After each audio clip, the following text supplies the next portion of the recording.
We're going to be working on the railing for our library loft. And I have cut, okay, so what I did was I measured across the library opening and it was 12.5 inches.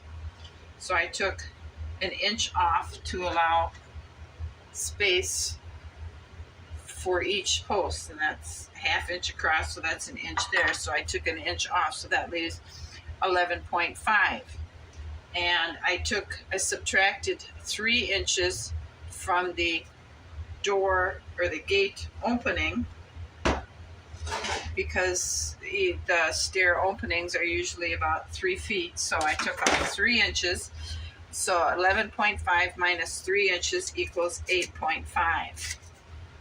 Then I took 8.5 and divided it by 2, because we need one for each set of one set of railing for each side of the stairs, and that gives us a total of 4 1/4. So each one of these is 4 1/4 long. So now what I want to do is I want to sand these sides so they are very smooth. What we need to do now is to find the center of each one of these. So 4 1/4 makes it 2 1/8 inches for the center. And we want to put a mark there. And just to make sure that is the center, I'm going to measure from that mark to the end, and that's 2 1/8. Let's do the same thing here. We'll mark 2 1/8. Make sure it's 2 1/8 to this side, and it is. All right, so this is the top and this is the bottom. I need to sand this down just a little bit.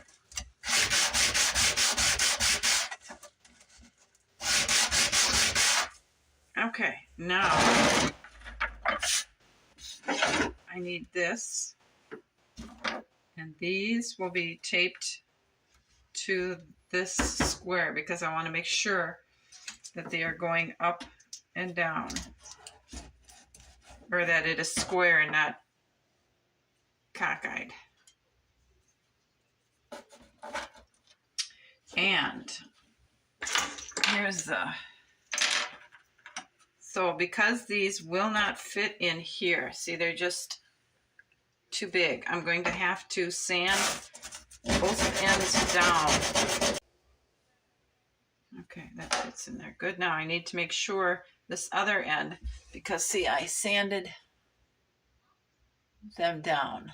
So I need to make sure the other end that I sand is on the same side. Okay.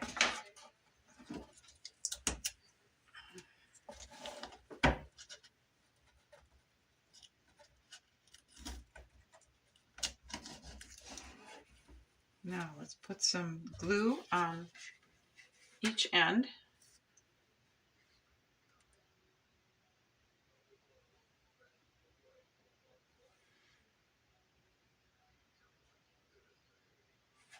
So it'll look something like that with the glue on it. We'll stick it in the center of those marks that we made.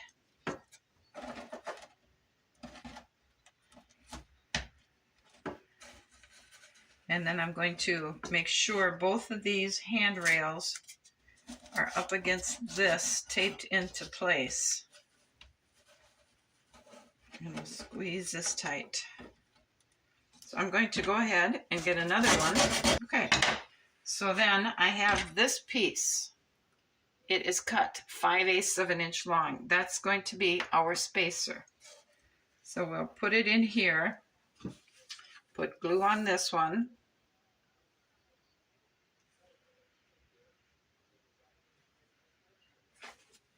And we'll go ahead and put this in here and slide it down so that it meets this block.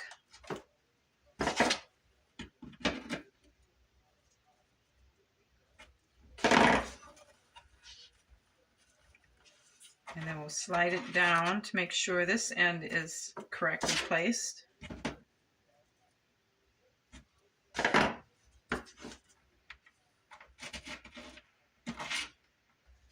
we could go a little bit more.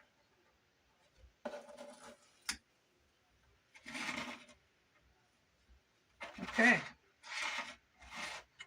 That's positioned correctly. We're going to pinch her tight, make sure this is, and let's go ahead and get another one ready. And we'll slide this in.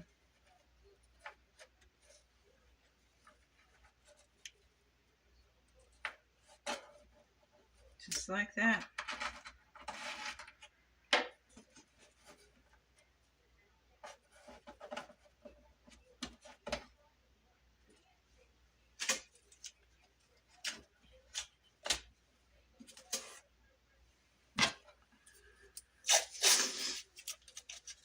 We're going to put some tape around this one here on the end to hold them. We'll release these.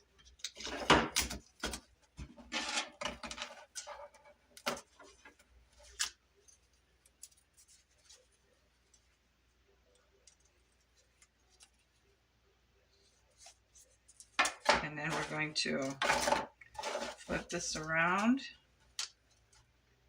And we'll tape these against, or this end against our square.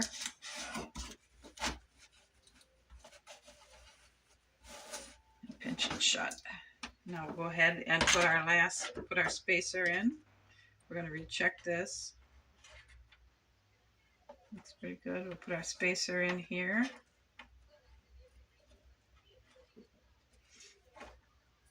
Sand our next ones down.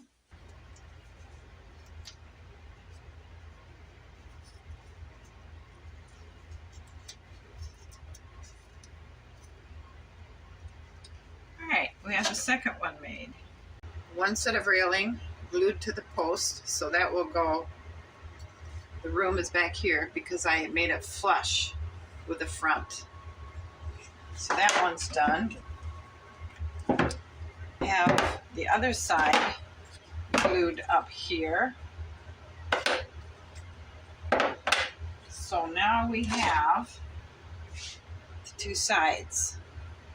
And we're going to make this sit off to the side so it comes down. Let me show you what I mean.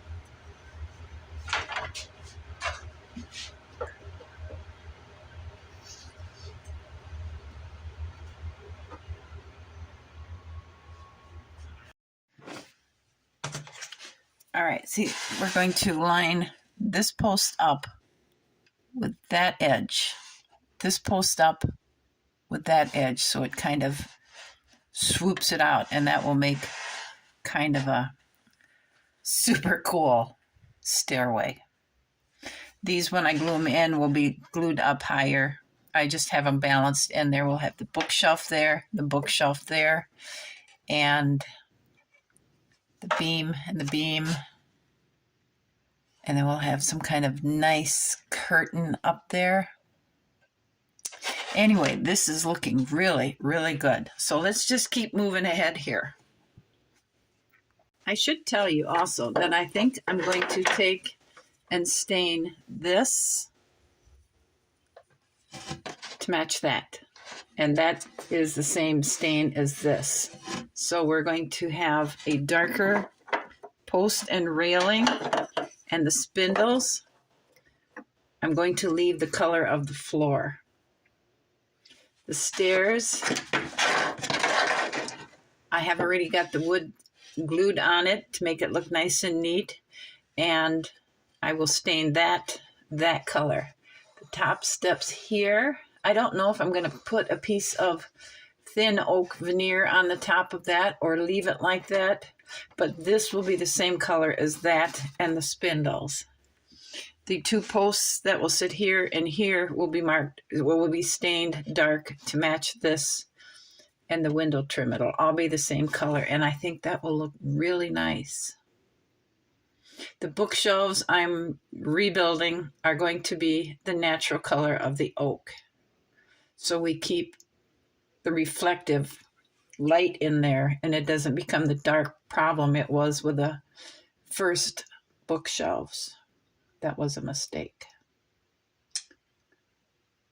So I can't do these two or this until I have the floor on. And I don't want to do that, I think, until I get the wallpaper on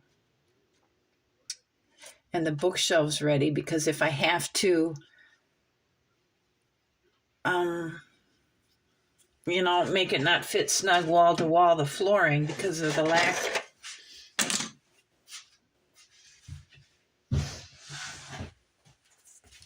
Because I only have this certain amount.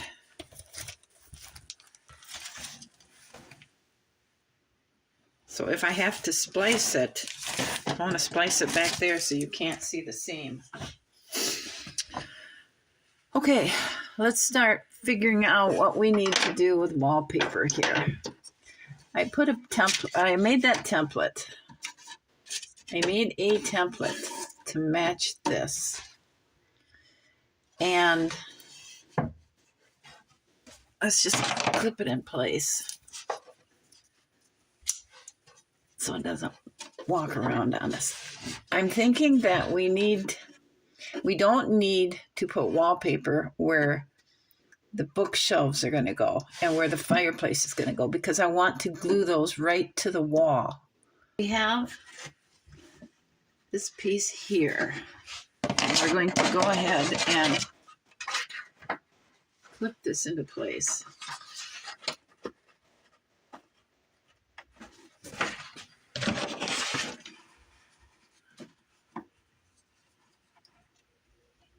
Now I think, and this almost halfway covers this door. So what I think we need to do is we need to draw the outlines of these doors on the back side of this paper so we can cut it. We need to draw the back side of these doorways so we can cut it. So I'm going to go ahead and do that, simply because you're not going to be able to see. Here's our piece. It's going to go on the long wall. Here's the template I made. So I need to make sure, because this is the last piece I have, that I do this right. So it went in this way. So we're going to line up the edges.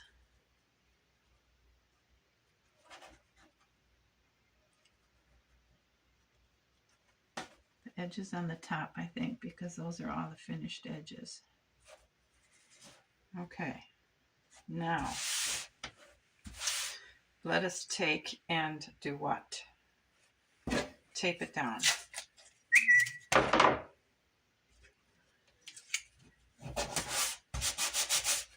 I'm not sure which end is actually more important. The ceiling, the wall, or the floor, because this you're not going to see anyway. You're not going to see that. You won't see this, so I guess just try and line it up the best that I can.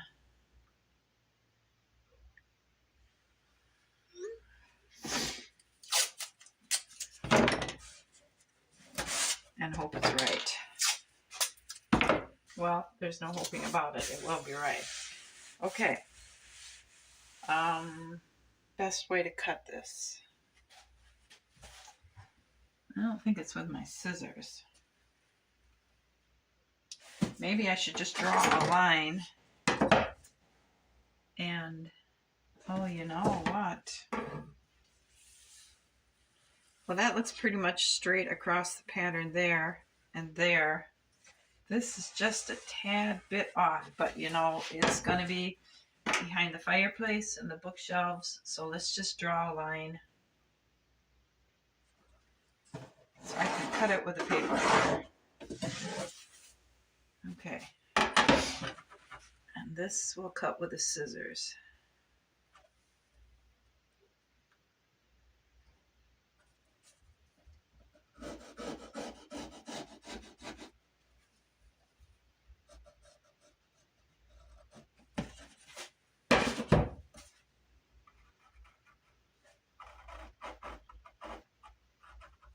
Okay, I'm going to cut it.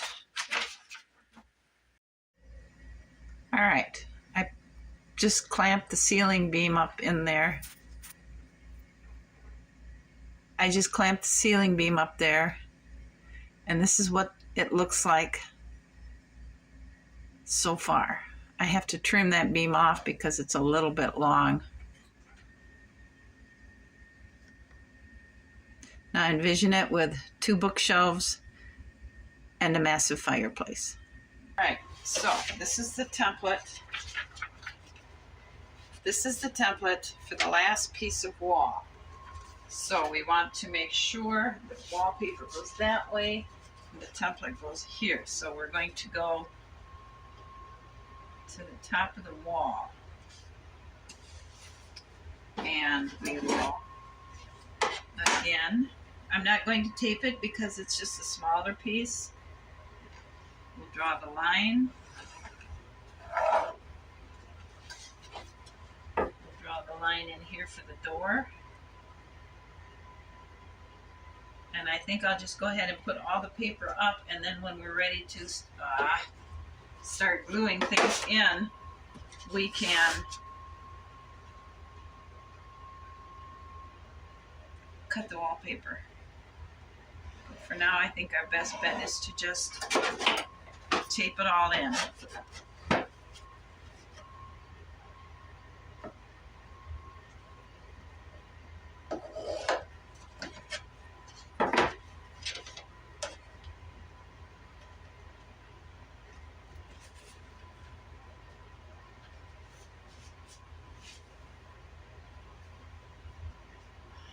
You know what I think I'm going to do?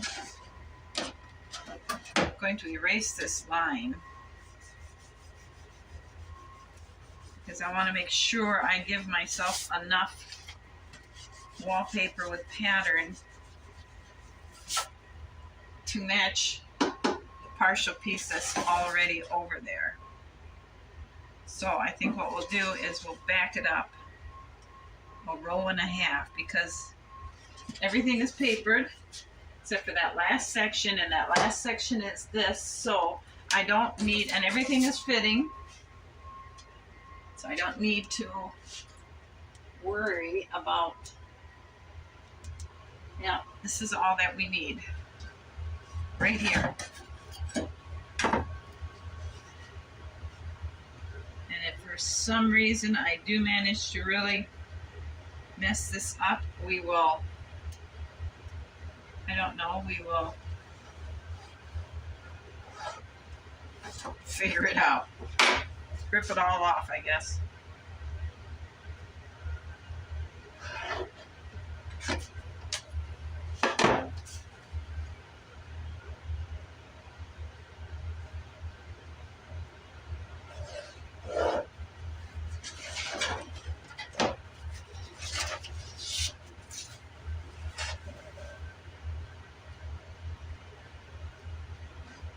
Okay, let's go ahead and cut this.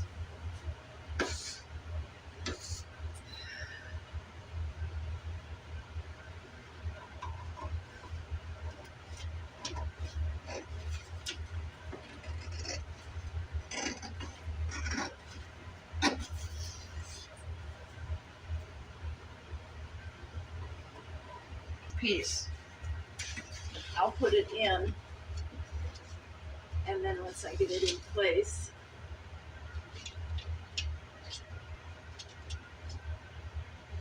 I think we'll just take it, put this behind.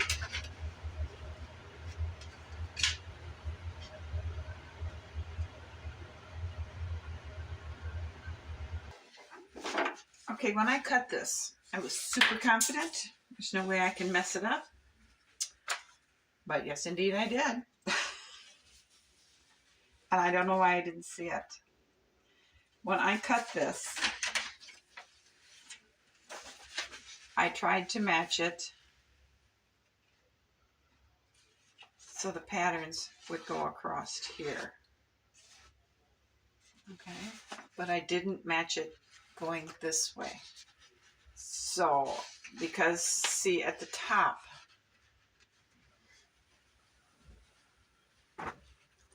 at the top, you see the little design there, and you see the difference here. Totally misaligned everything. I don't know why I didn't see that. So what I'm going to do, I'm going to cut this piece off. And using a piece of scrap, I'm going to align